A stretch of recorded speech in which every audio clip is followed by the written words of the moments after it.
Puji Tuhan, silakan duduk. Bapak Ibu Saudara bersuka cita sore ini. Ya, saya mengajak kita untuk membaca kitab Nehemia, pasal yang ke-13,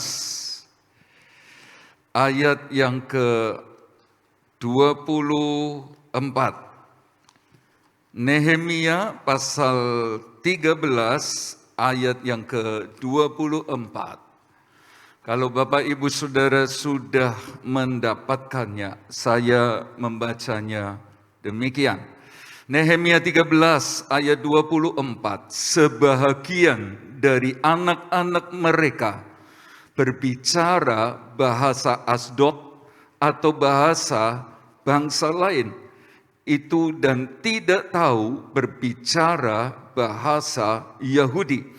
Ya, Bapak Ibu Saudara yang dikasihi Tuhan, ini kisah di mana pembangunan tembok Yerusalem yang terbongkar dan pintu-pintu gerbangnya hangus terbakar.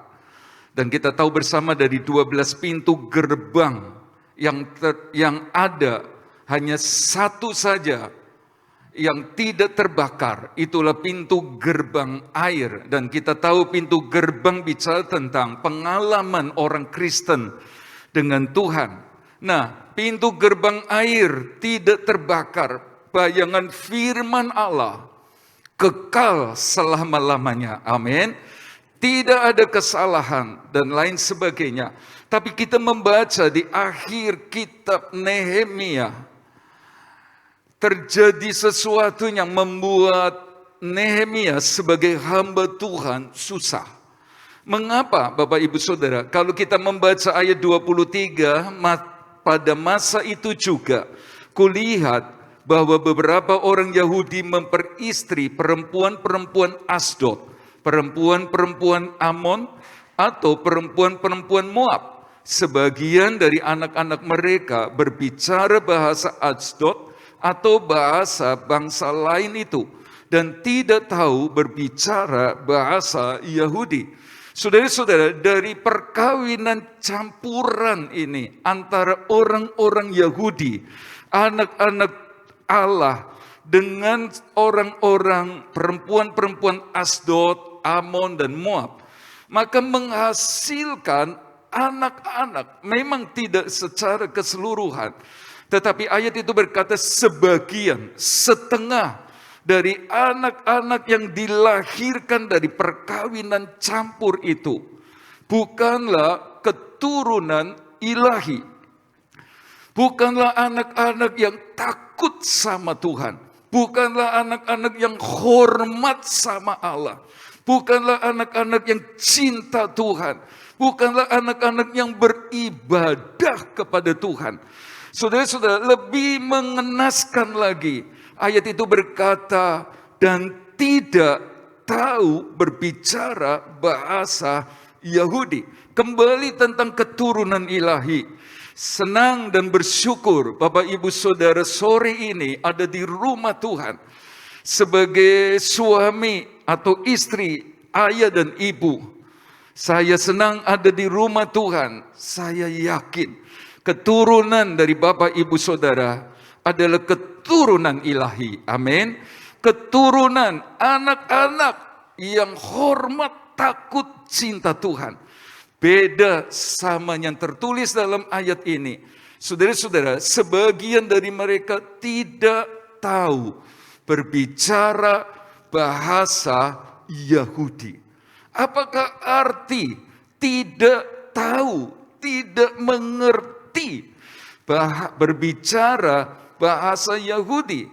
Mari kita membaca kitab Roma pasal yang ketiga ayat 1 dan ayat 2. Roma 3 ayat 1 dan 2. Jika demikian, apakah kelebihan orang Yahudi dan apakah gunanya sunat?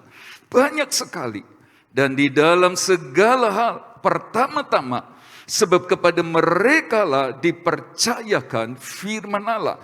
Kepada orang Yahudi dipercayakan firman Allah. Saudara-saudara, Alkitab Perjanjian Lama ditulis dalam bahasa orang Yahudi. Yahudi menunjuk kepada etnis, kepada suku atau sebagai bangsa. Bahasanya Ibrani.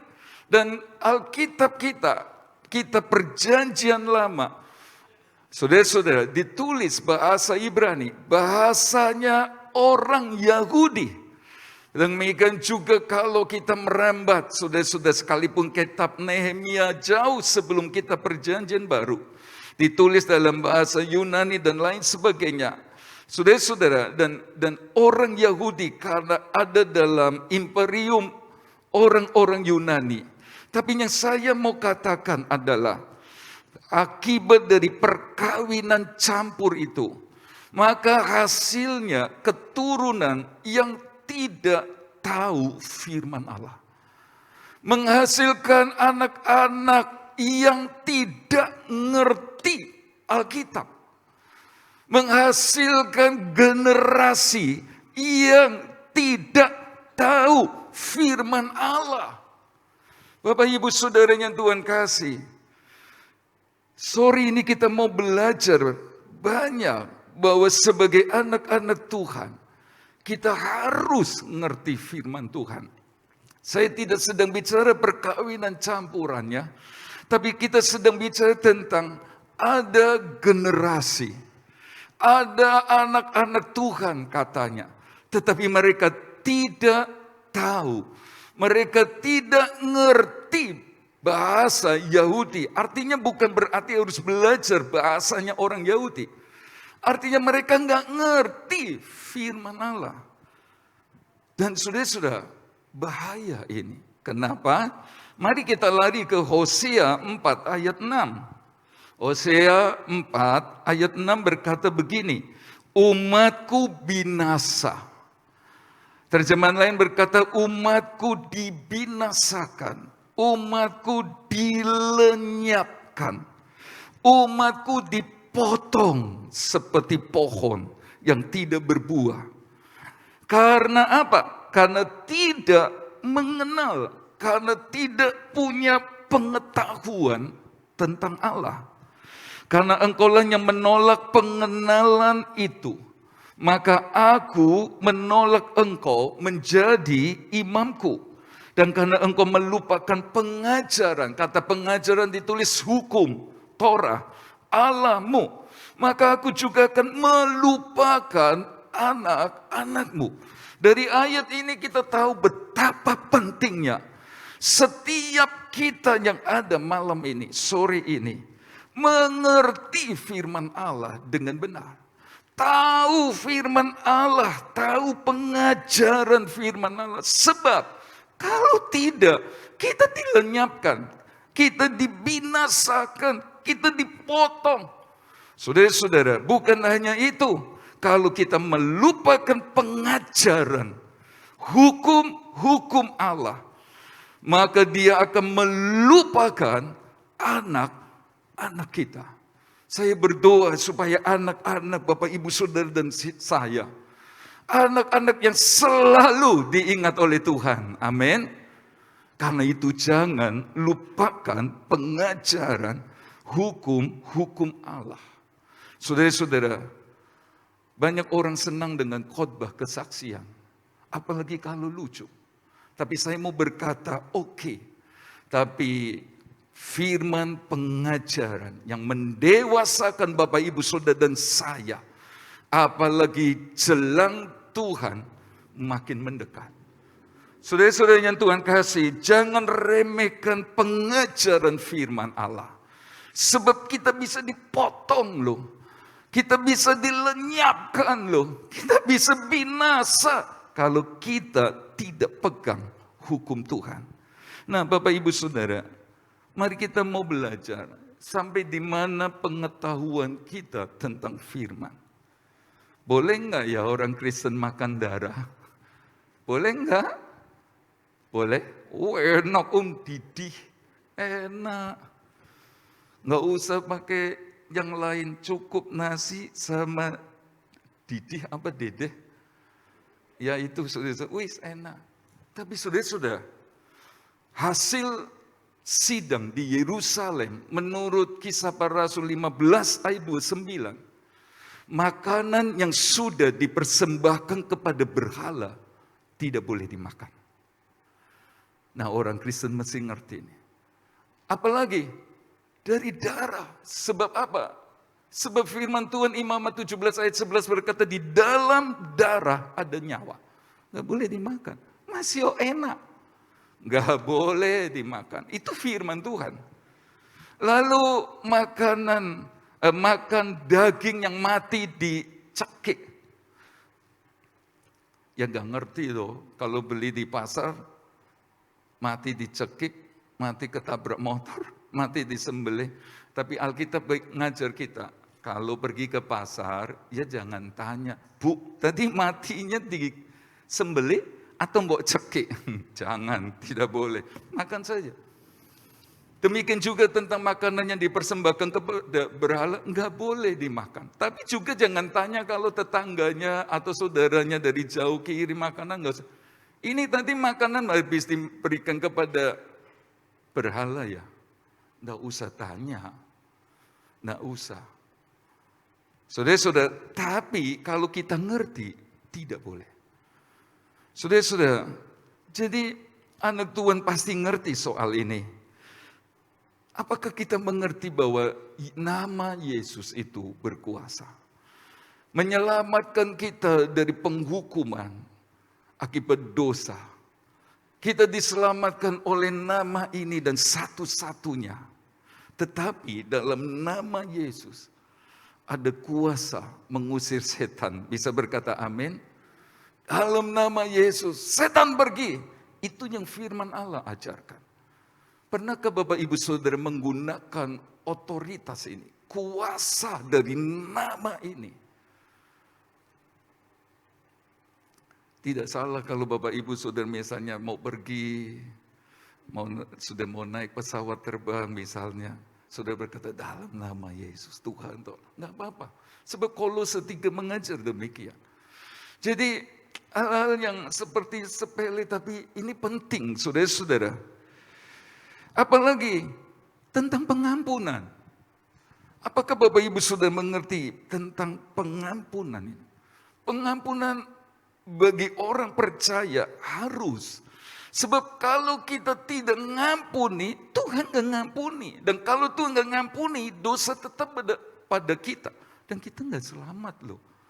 Itulah sebabnya Yesus mengajar kita berdoa, ampunilah kami seperti kami mengampuni orang yang bersalah. Jadi Tuhan ngampuni kita standarnya. Waktu kita ngampuni yang lain.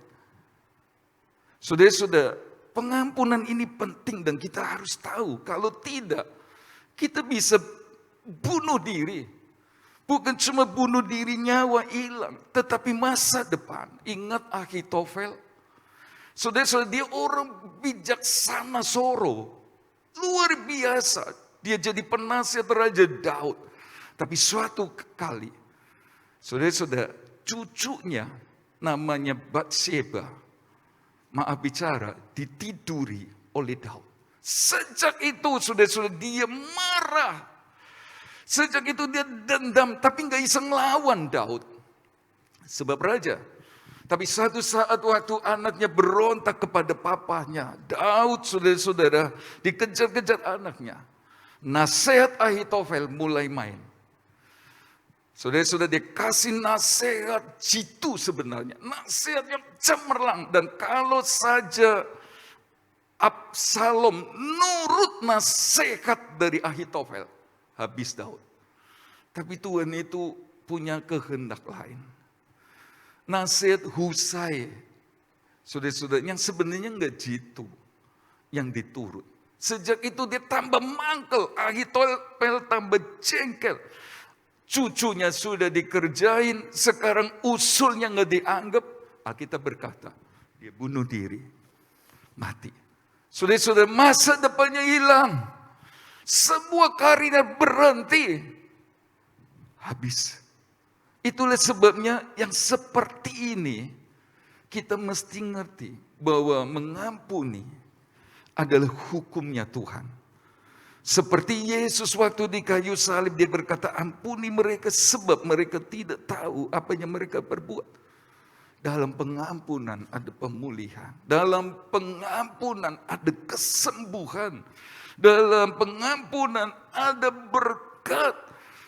Setelah Manasya, Efraim berbuah-buah terjadi untuk jemaat GBD Jajak yang menurut firman. Amin. Saudara-saudara, apalagi yang perlu kita tahu? Jadi Kristen itu mengikut Yesus mesti pikul apa? Salib dan menyangkal diri. Jadi kalau Bapak Ibu Saudara sudah 20-30 tahun ikut Yesus, nggak pernah puasa. Malam ini kita mau belajar. Ikut Tuhan juga mesti tekan keinginan daging. Contohnya salah satunya puasa. Pada saat Bapak Ibu Saudara dan saya puasa, kita sedang menekan keinginan, kita sedang menyangkal diri. Bukan nahan lapar toh. Izinkan roh yang bekerja. Itulah sebabnya kalau doa puasa bukan cuma nahan lapar, nahan tidak makan, tidak minum. Saudara-saudara setelah jamnya makan sebanyak-banyaknya. Bukan.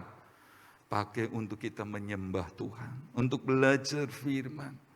Sampai ke sana. Dan saudara-saudara orang yang puasa, yang pikul salib, sangkal diri.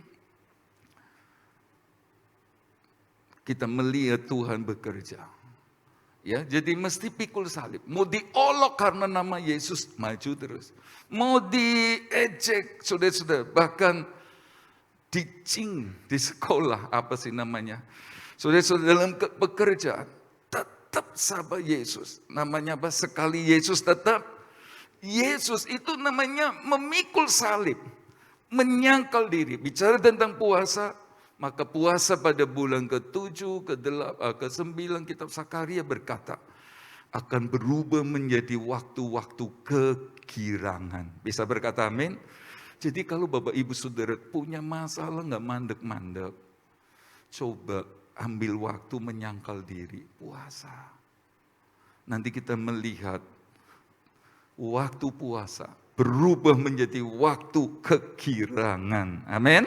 Ya, saudara-saudara, masih banyak lagi sebenarnya tentang anak Tuhan harus tahu bahasa Yahudi, bukan bahasa Yahudi orang bahasa Ibrani, bahasa Yunani. Oh baik kalau saudara mengerti, tapi bukan maksudnya itu. Maksudnya mesti ngerti hukum-hukum Tuhan, mesti ngerti apa firman Allah. Ada hukum ekonomi loh dalam Alkitab. Dan ini bertentangan dengan hukum ekonomi dunia. Hukum ekonomi dunia berkata dengan modal sekecil-kecilnya mendapatkan keuntungan yang sebesar-besarnya. Hukum ekonomi Alkitab aneh. Sebab ada di Amsal 11 ayat 24. Ada yang menebar harta semakin bertambah kaya. Tapi ada yang menghemat luar biasa, seret banget. Tapi selalu kekurangan, beda kan? Dan ini harus tahu, kalau ingin melihat tuayan, kalau ingin melihat berkat, kalau ingin melihat hal-hal besar, sudah hukum ekonomi Alkitab kerja. Tidak kebetulan. Kalau Elia berdoa, saudara-saudara, dan dengan yakin dia berkata, pasti hujan turun. Padahal itu musim tidak ada hujan. Saudara-saudara, apakah yang membuat Elia begitu percaya sehingga hujan pasti turun? Sebab dia tahu hukum tabur tuai. Dia ngerti kalau sudah tabur, pasti tuai.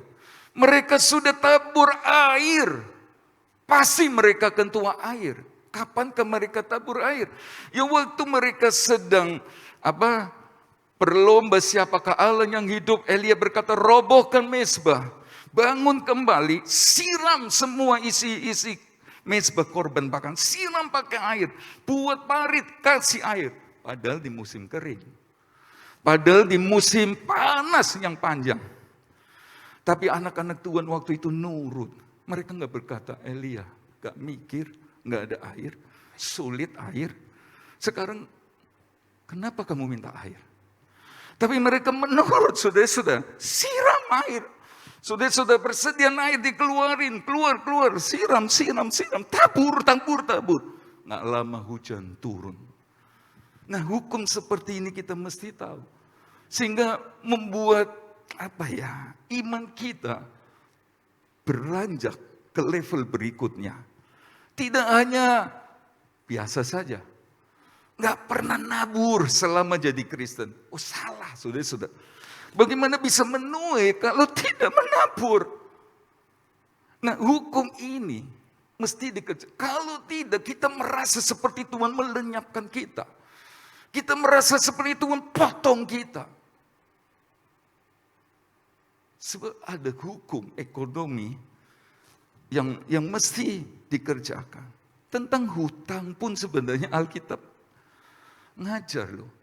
Itu Roma 13 ayat 8. Jangan berhutang apapun kepada siapapun. Loh, bisnis nggak utang bisa aja sebenarnya. Sebab Alkitab sudah berkata itu. Itulah sebabnya utang malah menjerat. Rumah diambil, disita. Tanah disita. Itulah sebabnya mari kembali kepada firman Allah ini, saudara-saudara. Supaya kita tidak merasa kayak dipotong oleh Tuhan.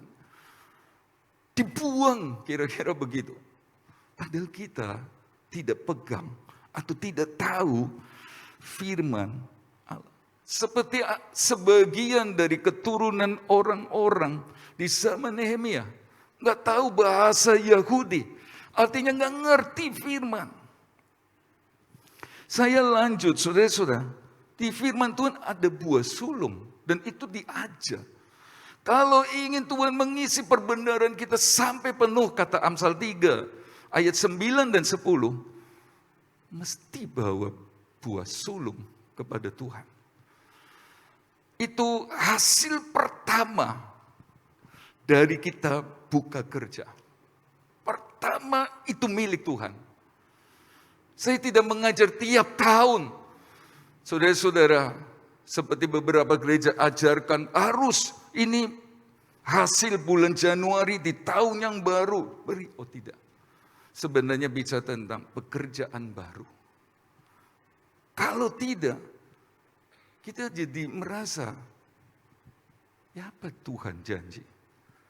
Perbendaharaanku, gandumku, Amsal 3 ayat 9 dan 10, kosong. Tidak terjadi. Nah, sampai di sana sebenarnya hal-hal praktis yang kita bisa buat. Bukan hanya 1/10 sebenarnya menurut Maleakhi 3 ayat 8. Seorang anak Tuhan disebut penipu atau perampok. Itu bahasa aslinya. Soal 1/10, tapi soal persembahan khusus juga. Nah, itulah sebabnya kenapa kita merasa, aku nggak nipu Tuhan. Kenapa hidupku begini? Kenapa Tuhan nggak tepati janji? Kenapa Tuhan tidak menolong? Kenapa ada air? Kenapa sepertinya belalang perlahan ngerogoti. Tidak ada sukacita sebab daun anggur, pohon anggur bicara tentang kesukaan. Nggak ada. Tidak ada. Bangsa-bangsa tidak berkata engkau keturunannya diberkati. Tidak ada. Kenapa ini? Sebab kita lalai dengan hukum-hukum Tuhan. Kita nggak ngerti bahasa Yahudi. Artinya kita nggak ngerti firman. Itulah sebabnya sekalipun tidak bisa dibahas secara detail. Ini penting untuk kita tahu. Dalam kekristenan, Roh Kudus mesti menonjol. Ada kepenuhan Roh Kudus, Bapak Ibu Saudara. Dengan tanda pertama, berkata-kata dalam bahasa lain seperti yang Roh Kudus beri.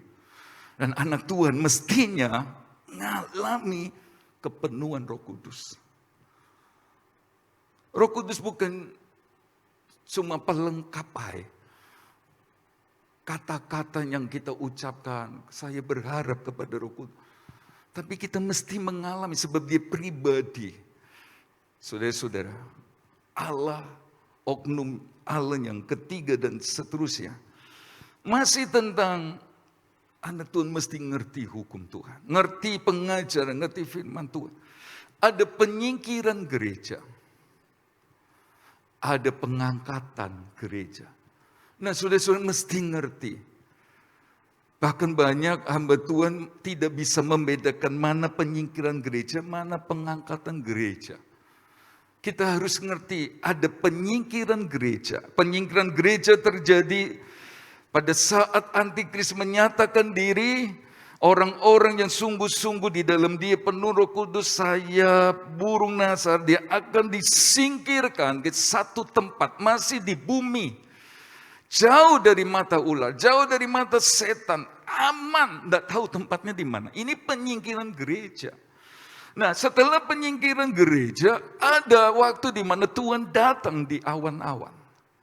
Pada saat itu, orang-orang yang mati akan bangkit di dalam Tuhan tentunya. Yang mati dalam Tuhan bangkit, naik ke surga, naik ke awan-awan. Itu namanya pengangkatan. Orang-orang yang tadi disingkirkan di satu tempat, saudara-saudara, itu akan diangkat juga di awan-awan. Kalau kita nggak ngerti akan terjadi peristiwa ini, kita jadi anak Tuhan yang stagnan. Kita jadi anak Tuhan yang biasa-biasa. Anak Tuhan yang dingin. Anak-anak Tuhan yang suam-suam kuku. Yang tidak sungguh-sungguh. Sehingga kita seperti dibinasakan. Sebab kalau ada orang-orang Kristen tertinggal di masa aniaya. Dilenyapkan. Seperti dipotong. Itulah sebabnya. Mari kita mau mengerti firman dari Tuhan. Anak Tuhan mesti jadi saksi katanya. Saksi. Jadi berkat. Masih banyak lagi. Tapi saya mengajak kita membaca Keluaran 5 ayat 1. Saudara-saudara. Dalam Keluaran 5 ayat 1 berkata. Kemudian Musa dan Harun pergi menghadap Firaun. Lalu berkata kepadanya.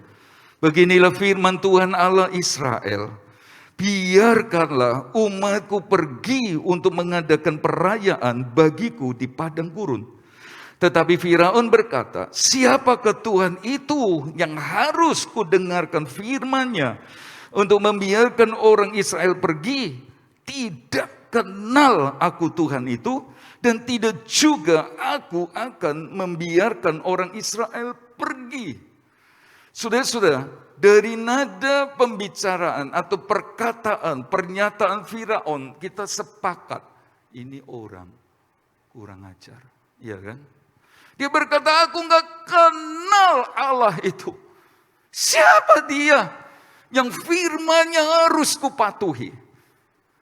Saudara-saudara, Tuhan, Musa berkata, Firaun, Tuhan bicara, Tuhan berfirman. Kami harus pergi beribadah di padang gurun. Tapi saudara-saudara, Firaun berkata, siapa Tuhan itu? Aku nggak kenal dia. Firman apaan ini? Kira-kira bilang begitu. Saudara-saudara, dan benar, kata mengenal di Hosea 4 ayat 6, salah satunya berarti tidak respect, tidak hormat. Nah, itulah Firaun. Karena dia nggak kenal firman, saudara-saudara, mereka jadi orang-orang yang nggak hormat sama Allah. Dia berkata, siapa Allah? Aku nggak kenal. Aku nggak mau nurut firman. Firman apa? Orang lagi kerja suruh pergi beribadah. Firman apa ini? Bikin kami rugi. Bikin kami susah. Firman apa? Saudara-saudara yang Tuhan kasih, Firaun tidak tahu bahasa Yahudi, kira-kira begitu bayangannya. Dia nggak ngerti firman. Dia tolak firman Allah. Dia malah berkata, aku nggak kenal dia. Nah, Bapak Ibu Saudara, lihatlah sekarang bagaimana Firaun yang tidak ngerti firman Tuhan. Saya berharap kita mengerti firman Tuhan sehingga tidak seperti Firaun. Mari kita lari Keluaran 8 ayat 28. Lalu kata Firaun, baik, aku akan membiarkan kamu pergi untuk mempersembahkan korban kepada Tuhan Allahmu di padang gurun. Hanya janganlah kamu pergi terlalu jauh. Berdoalah untuk aku. Saudara-saudara, di pasal yang ke-8 ayat 28, Firaun ini sekarang izinkan orang Israel pergi beribadah kepada Tuhan. Lalu dia berkata, ya jangan lupa ya doakan. Saudara-saudara, orang yang menghalangi orang beribadah, dia akan seperti Firaun. Saudara-saudara, melihat hukuman-hukuman 1, 2, 3. Mulai dari air menjadi darah, ada katak, ada nyamuk, ada lalat pikat. Saudara-saudara, baru dia sadar. Masa leren dipukul dulu ini orang? Enggak ya. Leren diajar. Menghalangi orang beribadah. Saudara-saudara, dia akan berhadapan dengan Tuhan. Sampai dia berkata, ya wis pergi, doa aku. Minta doa. Kalau enggak, penting sekali, butuh sekali Firaun gengsi. Tapi keadaan sudah babak belur. Tetapi itu masih syarat. Kalian boleh bawa persembahkan korban, artinya boleh pergi beribadah, tetapi jangan terlalu jauh. Saudara-saudara, ya itulah orang-orang yang nggak ngerti bahasa Yahudi, artinya orang-orang yang nggak ngerti firman Allah. Saudara-saudara, dia halang-halangi orang ibadah. Dan Firaun bayangan setan. Setan pun akan bekerja. Sudah bekerja, nggak usah ibadah. Saudara-saudara, kalaupun boleh ibadah, tapi jangan jauh-jauh. Artinya, nggak usah dalam-dalam ikut Tuhan.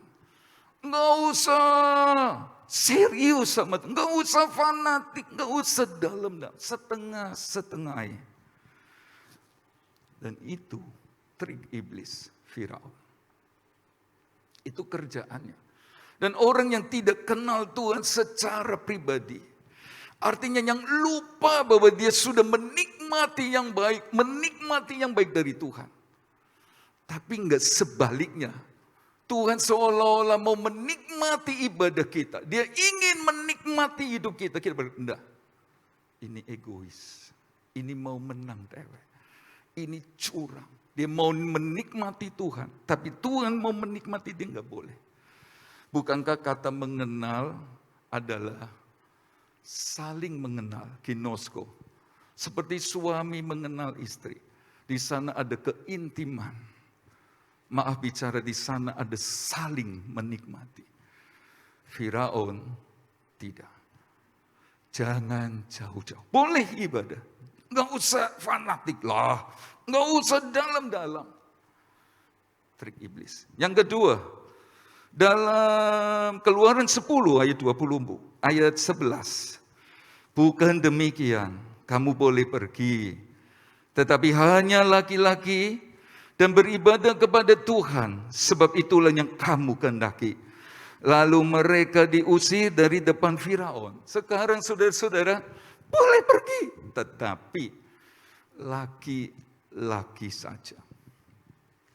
Perempuan, istri, anak-anak nggak boleh ikut. Itu trik iblis. Itu kerjaan iblis. Saudara-saudara yang Tuhan kasih, iblis nggak senang keluarga berkumpul, nggak senang deh, nggak senang. Itulah sebabnya laki-laki seperti ngerti, kalau cuma laki-laki yang pergi beribadah, anggapnya dekat sama Allahnya, tapi hatinya masih di Mesir.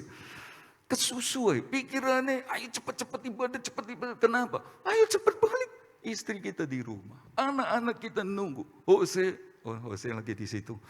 Saudara mikir. Sengaja iblis. Saudara-saudara, dengan menahan istri dan anak-anak tetap di Mesir, dia bisa pengaruhi sebab jauh dari ibadah, jauh dari Tuhan. Istri-istri masih dikuasai Mesir, anak-anak masih dikuasai Mesir. Pak, cepat pulang. Nggak usah serius-serius, Pak. Sebab mereka masih nikmat, masih dikuasai oleh Mesir bayangan dunia. Sudah lihat.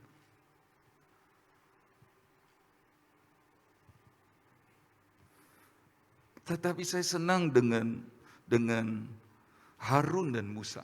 Enggak. Kami akan diselamatkan oleh korban darah. Kami akan dilepaskan dari perbudakan dosa Mesir. Kami sekeluarganya diselamatkan. Itulah sebabnya kami sekeluarga juga yang harus pergi beribadah. Tidak boleh ada yang tinggal. Seperti Yosua berkata, pilih hari ini. Kepada Allah yang bebaskan kita keluar dari Mesir ke tempat ini. Atau kepada Allah penduduk negeri kalian beribadah. Tetapi saya dan istri, anak-anak, cucu, cicit kalau ada. Kami akan beribadah kepada Allah yang bebaskan kami keluar dari Mesir.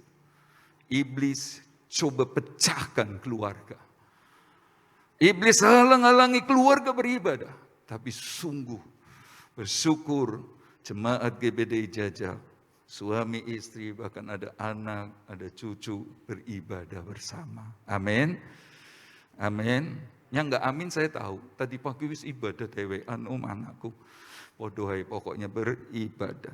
Lanjut dalam Keluaran 10 ayat 24. Lalu Firaun memanggil Musa serta berkata, pergilah beribadah kepada Tuhan. Ngakui sekarang ada Tuhan. Ya, setelah dihajar begitu rupa. Hanya kambing dombamu dan lembu sapimu harus ditinggalkan. Juga anak-anakmu sekarang boleh turut beserta kamu pergi. Tetapi kambing domba, lembu sapi tinggal. Ini kekayaan mereka. Ini harta mereka. Iblis pinter. Saya tidak sedang bicara memuji dia. Tapi inilah trik dari iblis. Ibadah. Tetapi kambing domba, lembu sapi tinggal. Itu bicara tentang harta. Firman Yesus berkata, di mana hartamu berada, di situ hatimu berada. Nggak bakalan lama.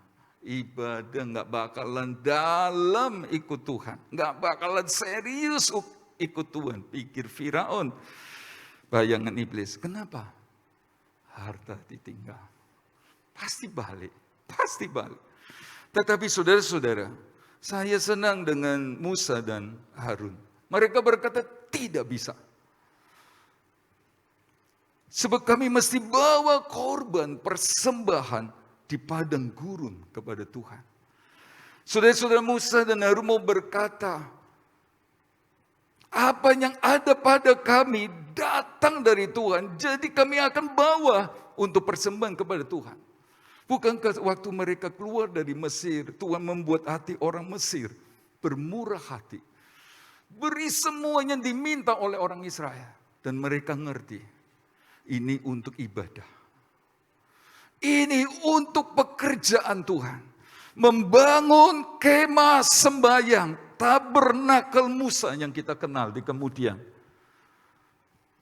Mereka ngerti maksud Tuhan memberkati orang-orang Israel. Itulah sebabnya mereka berkata, tidak, kami mesti bawa.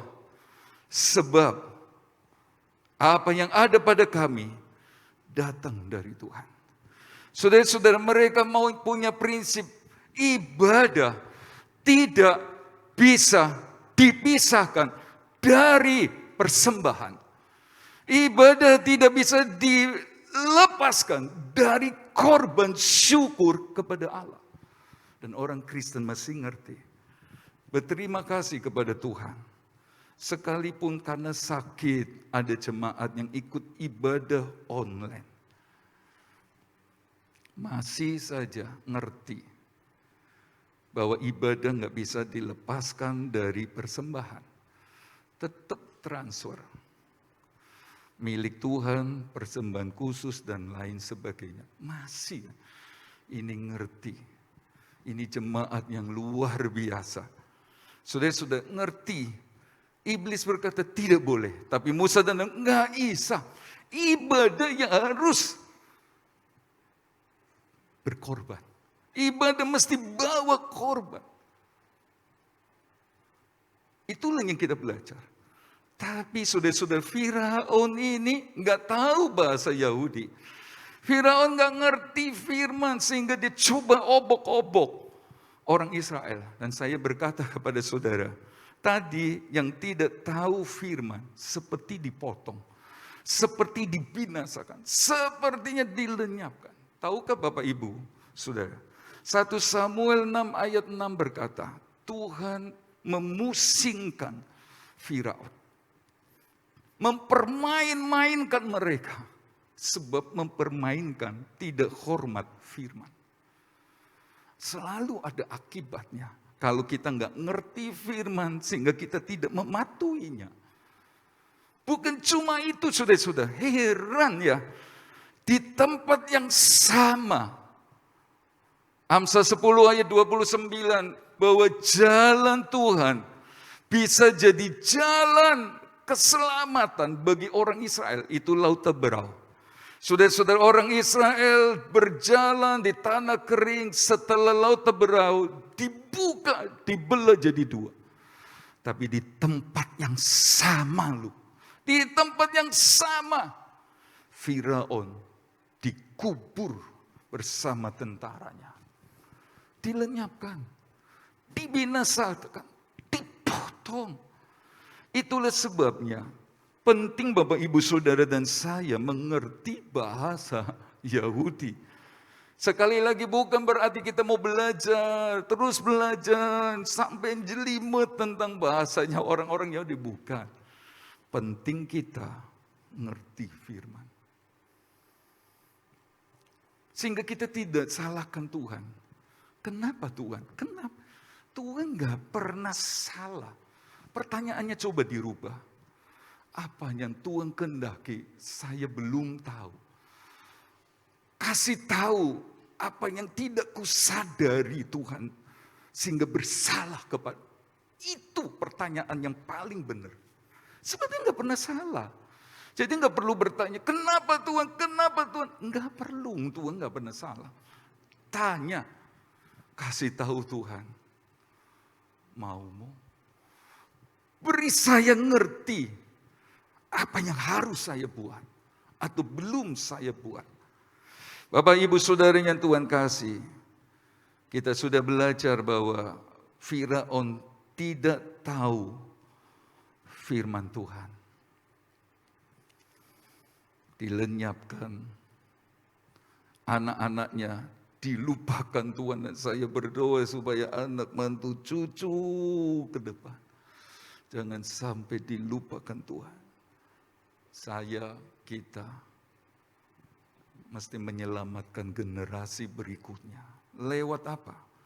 Ngerti firman dan menuruti firman-Nya. Saya mengakhiri dengan bahasa-bahasa yang dipakai oleh sebagian dari keturunan orang-orang Yahudi waktu itu. Yang pertama, mereka sekarang pakai bahasa Asdod. Apakah bahasa Asdod? Kalau bicara bahasa Asdod bukan berarti bahasa yang sedang diucapkan. Bahasa Asdod bicara tentang kehidupan, kelakuan orang-orang Asdod. Kalau nanti Bapak Ibu Saudara membaca 1 Samuel 5 ayat 2, maka di sana tertulis orang Filistin mengambil tabut Allah itu dan dibawanya masuk ke kuil Dagon dan diletakkannya di sisi Dagon di Asdod. Jadi tabut Tuhan, peti perjanjian itu ada di Ebenezer. Tapi kemudian kalah perang dan pasti salahnya Israel. Kok sampai kalah padahal nyanyinya Ebenezer, Ebenezer. Sampai sekarang Tuhan masih menang dan lain sebagainya. Tapi kalah. Jadi diambil tabut itu dipindahkan ke Asdod. Saudara-saudara, ditaruh di Asdod. Ini lambang Tuhan hadir. Tapi saudara-saudara dipindahkan di Asdod satu kemah dengan dewa Dagon, Allah mereka. Saudara-saudara, ini bayangan orang-orang Kristen yang tidak tahu menghargai hadirat Tuhan. Ini bayangan orang Kristen yang enggak kepengen atau butuh penyertaannya Tuhan.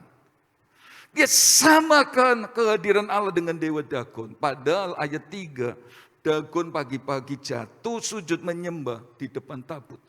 Dikembalikan lagi di tempat. Besok jatuh lagi, tangannya terpelanting sampai di muka kemah. Bukan cuma itu saudara-saudara. Tangan Tuhan membuat mereka bingung. Ditekan dengan tangannya kuat sekali. Dengan borok-borok mereka jadi bingung, panik dan lain sebagainya. Orang nggak tahu firman pasti bingung.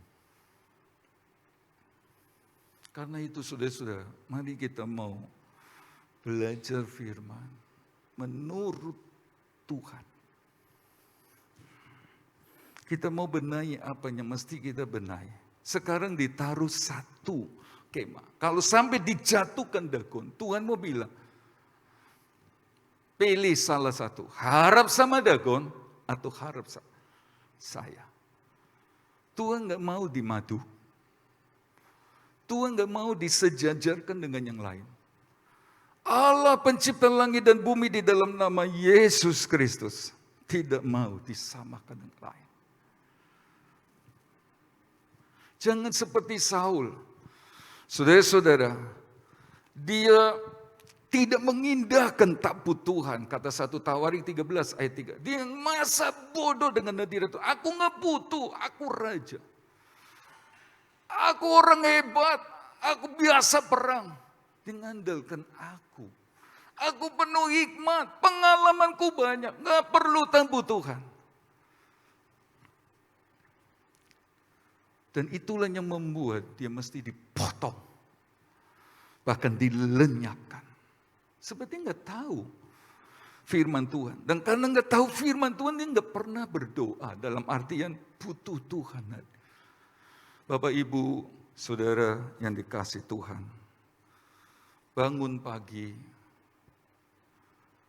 Hampiri Tuhan. Sembah Tuhan. Biar dia hadir bersama kita.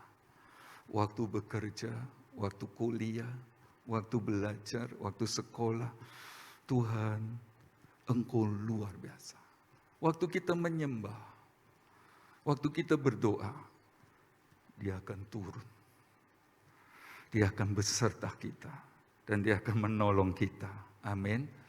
Kita sering dengar ya, kalau kita angkat tangan, Tuhan yang di atas itu turun tangan. Tapi kalau kita turun tangan, Tuhan angkat tangan. Bahasa orang Asdod tidak mengandalkan Tuhan. Merasa kuat. Aku bisa tanpa Tuhan. Aku gak butuh Tuhan.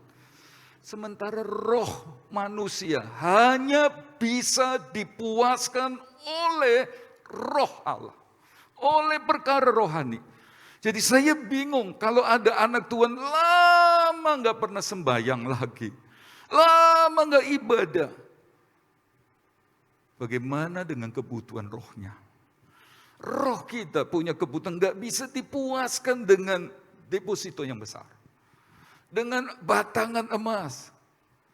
Sudah dengan uang yang banyak gak bisa. Jadi saya bingung kalau ada orang-orang tidak bertuhan. Tidak mencari Tuhan. Itu bahasa Asdod. Saya cepat dengan bahasa orang Moab. Kalau kita baca Bilangan 22 ayat 7. Lalu berangkatlah para tua-tua Moab dan para tua-tua Midian dengan membawa di tangannya upah penenung. Setelah mereka sampai ke Bileam, disampaikanlah kepada pesan Balak. Saudara-saudara, bahasa Moab bicara tentang orang Kristen yang suka pergi ke petenung, yang suka pergi ke dukun, ke peramal, minta tolong.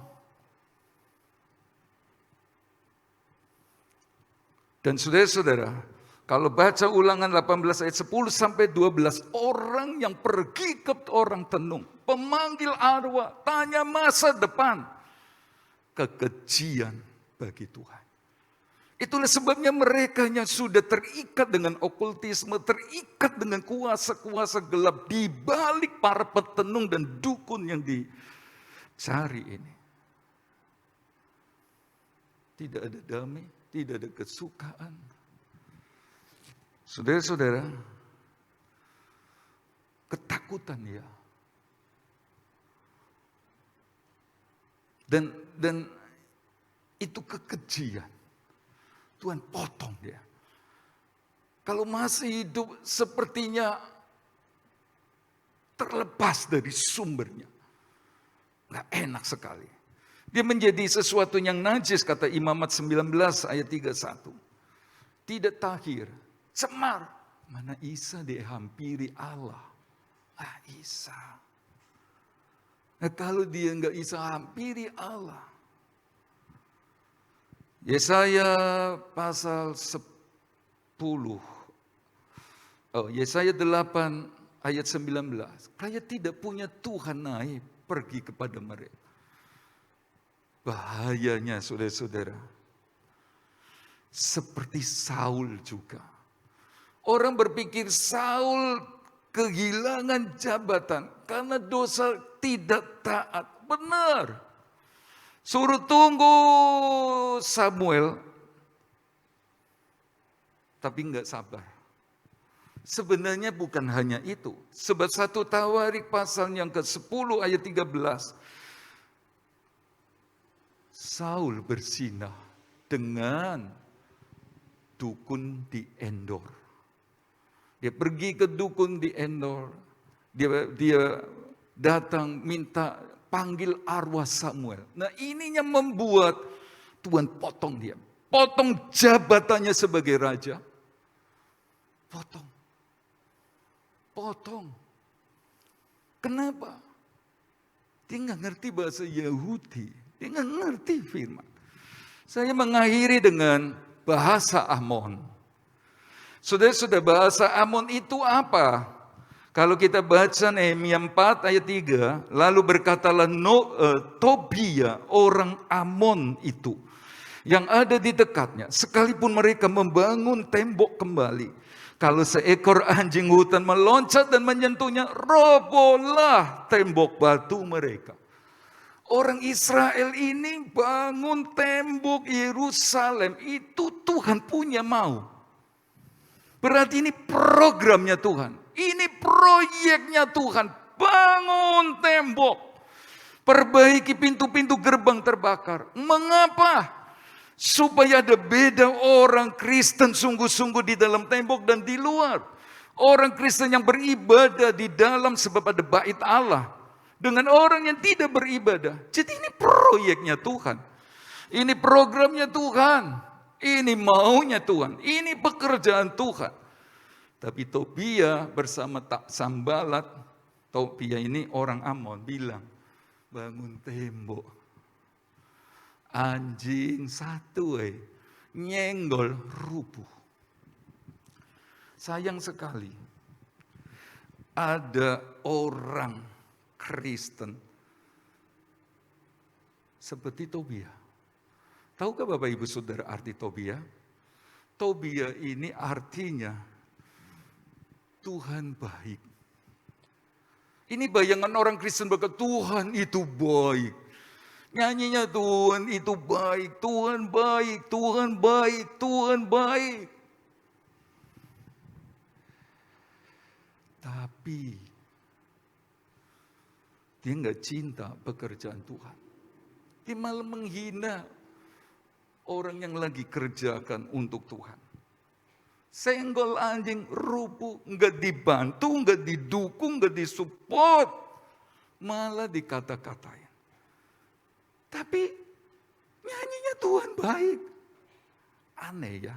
Nah ini bahasa orang Amon. Bukan hanya itu saudara-saudara. Dalam Nehemia 13 mengakhiri firman Tuhan malam ini. Ayat yang keempat. Dalam Nehemia 13 ayat 4. Tetapi sebelum masa itu, Imam Eliasib yang diangkat untuk mengawasi bilik-bilik rumah Allah kami. Dan yang mempunyai hubungan erat dengan Tobiah. Menyediakan sebuah bilik besar bagi Tobiah itu. Dikasih tempat di rumah Tuhan. Sebelumnya, fungsi dari bilik yang sekarang dipakai oleh Tobiah adalah orang membawa ke bilik itu korban sajian, kemenyan, perkakas-perkakas, dan persembahan persepuluhan daripada gandum, anggur, dan minyak menjadi hak orang Lewi, para penyanyi dan para penunggu pintu gerbang, dan persembahan khusus bagi para imam. Saudara-saudara, Eliasib ini nakalan, nggak tahu ini. Nggak ngerti bahwa Tobiah ini bikin pekerjaan Tuhan nggak maju. Tobiah ini tukang ganggu, tukang ngelawan pekerjaan Tuhan. Ini dikasih tempat khusus. Dan yang lebih menyakitkan hati Nehemia yang pas waktu itu dipanggil Raja Artasasta. Tempat ini, saudara-saudara, tempat di mana Tobiah dikasih dulu atau sebelumnya, tempat di mana orang-orang Israel bawa persembahan. Bawa kemenyan, korban sajian, perpuluhan dari gandum dan macam-macam saudara-saudara bawa. Nah, sejak tempat itu dipakai, itu berarti semua korban ditiadakan. Setan benar ini Tobiah. Dan di ayat 10 saudara-saudara, imam-imam orang-orang Lewi yang hidup sepenuhnya dari Tuhan di rumah Tuhan.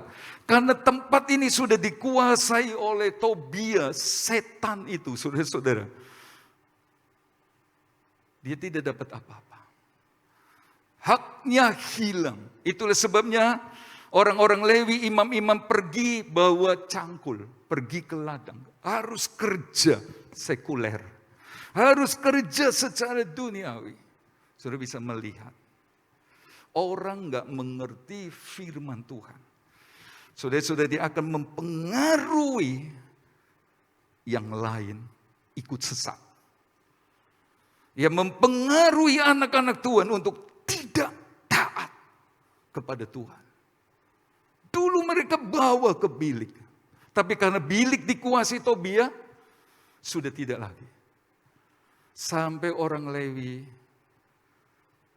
kembali ke ladang. Saya mengajak Bapak Ibu Saudara Jemaat GBDI Jajak untuk mengerti bahasa Yahudi. Untuk mengerti firman Tuhan dengan benar. Sehingga kita tidak pakai bahasa Asdod. Tidak mengandalkan Tuhan lagi. Tidak suka sembahyang lagi.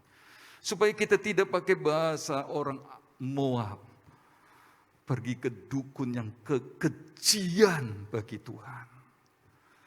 Supaya jangan kita pakai bahasa Amon kayak Tobiah. Menyesatkan anak-anak Tuhan yang tadinya benar. Dan tanggung jawab sama Tuhan. Tapi lagi-lagi saya bersyukur sama Tuhan.